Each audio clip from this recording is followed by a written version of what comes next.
Hello বন্ধুরা, কেমন আছো সবাই? রোজগারের মতো আবারও চলে এসেছি কি রান্না করেছি তা নিয়ে। আজকে তো শনিবার, নিরামিষ। তো নিরামিষে কি রান্না হয়েছে চলো দেখে নিই। আর এদিকে বাইরে কাজ হচ্ছে, তো এটা মেশিনের একটু আওয়াজ হচ্ছে। তো যাই হোক, চলো নিরামিষ কি রান্না হয়েছে। আমার রান্নাঘরের আলোটা না, ভোল্টেজটা কমে গেছে বুঝি, একদমই আলো আসছে না, এজন্য একটু অন্ধকার অন্ধকার আসছে। তো যাই হোক, এই যে এখানে করেছি পালং শাক, ডালের বড়ি দিয়ে, বেগুন মূলো দিয়ে পালং শাক করেছি, পালং শাকের ঘন্ট। আর করেছি গাঠি কচু আলু দিয়ে রসা। দেখছো ধোয়া উঠছে গরম গরম। আর সাথে করেছি মূলো দিয়ে, ধনেপাতা দিয়ে মটর ডাল।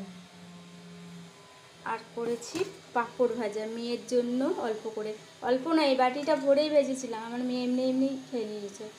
তো যাই হোক, ওর জন্যই ভেজেছি, ওই খেয়েছে, তো এইটুকুনা আছে, ওই খাবে। আর এই যে সাথে গরম গরম ভাত। তো এই যে শীতের দিন, এখন পালং শাক খেতে তো ভালোই লাগে। তো যাই হোক, এই ছিল আজকে নিরামিষ মেনু। পালং শাকের ঘন্ট, গাঠি কচু দিয়ে রসা, পাঁপড় ভাজা, মূলো দিয়ে মটর ডাল। আর কি লাগে, নিরামিষ খাওয়াটা হেভি হবে। লেবু আছে ফ্রিজে, লেবুটা কাটতে হবে, লেবুটা বের করা হয়নি। তো যাই হোক, সবাইকে টাটা। এই ছিল আজকের মেনু। টাটা, ভালো থাকবে, সুস্থ থাকবে।